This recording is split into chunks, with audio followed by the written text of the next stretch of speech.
இரு. வறுத்த மசாலா வந்து ஆரட்டும் ஃப்ரெண்ட்ஸ். இரு. நல்லா கலர்ஃபுல்லாக சூப்பராக இருக்கா, வாடை கமன்னு வருதுங்க. சார்பிற்கு கண்டிப்பாக மறக்காமல் கமெண்ட் பண்ணுங்கள் ஃப்ரெண்ட்ஸ். மூக்கு வலி வரும்போது வேற வழி வரும்போது அயா அப்பா செம்ம taste. Please subscribe our channel. இதுக்கு என்னென்ன தேவையான பொருட்கள் பார்க்கலாம். 1 கிலோ நாட்டுக்கோழி சிக்கன். இன்க்ரீடியன்ஸ் பாருங்கள். கொஞ்சோண்டு சோம்பு, கிராம்பு ஒரு 4, ஒரு பட்டை, சீரகம், கசகசா, தேங்காய், ஒரு தக்காளி, 2 வெங்காயம், பெரிய வெங்காயம் 2 மீடியம் சைஸு, 10 பல் பூண்டு, கொஞ்சோண்டு மட்டும் இஞ்சி போடுங்க, நிறைய இஞ்சி வடையாக இருக்கும். மிளகு கொஞ்சம் ஜாஸ்தியாக எடுத்துக்கோங்க, அப்போ தான் நாட்டுக்கோழிக்கு ரொம்ப டேஸ்ட்டாக இருக்கும். அடுத்து மசாலா ஐட்டம் வந்து இது மிளகாத்தூள், இது கரம் மசாலா கொஞ்சமாக, இது வீட்டு மசாலா பொடி, அது மல்லிப்பொடி 1 ஸ்பூன். அவ்வளோதான் ஃப்ரெண்ட்ஸ். இப்போ வடச்சட்டியில் கொஞ்சோண்டு எண்ணெய் ஊற்றி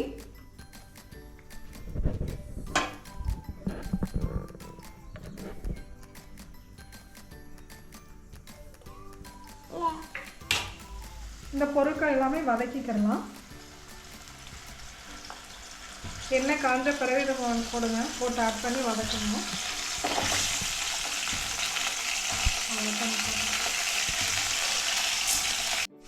ஹாய் ஃப்ரெண்ட்ஸ், என்னடா திடீர்னு பார்த்தா பெல்ட்டோட வரான்னு பார்க்குறீங்களா? அது பேபி கேரியர். வீட்டில் வந்து பாப்பா பார்த்துக்க யாருமே இல்லை, அதனால் நாங்கள் இந்த சீட் பெல்ட் வாங்கினோம். இப்போ பாப்பாவை போட்டு நான் கிச்சனில் சமையல் பண்ண போகிறேன்.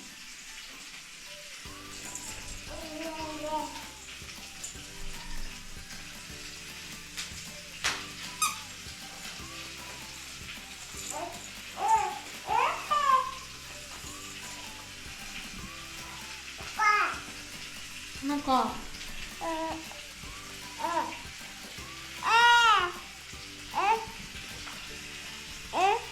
இப்போ நம்ம சொன்ன இன்க்ரீடியன்ஸ் எல்லாமே லைட்டாக ஆயில் ஊற்றிட்டு வதக்கி வச்சுக்கலாம். ஆறின பிறகு மிக்சியில் போட்டு வறுத்து வச்சுக்கோங்க. லைட்டாக வறுத்தாலே போதும்.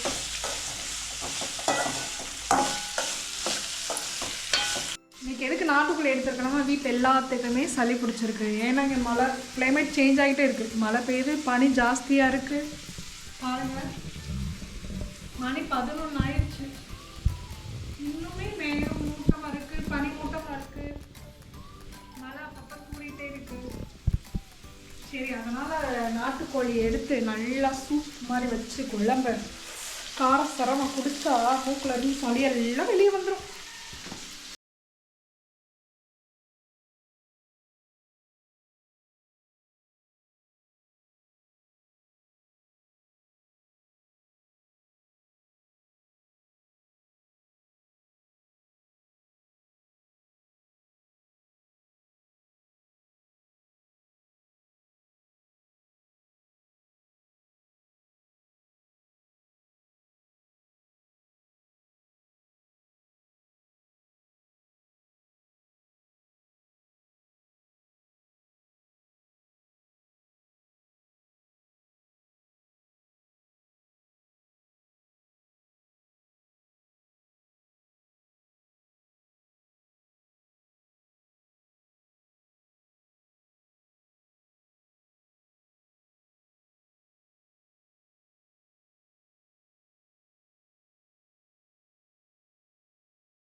ஓ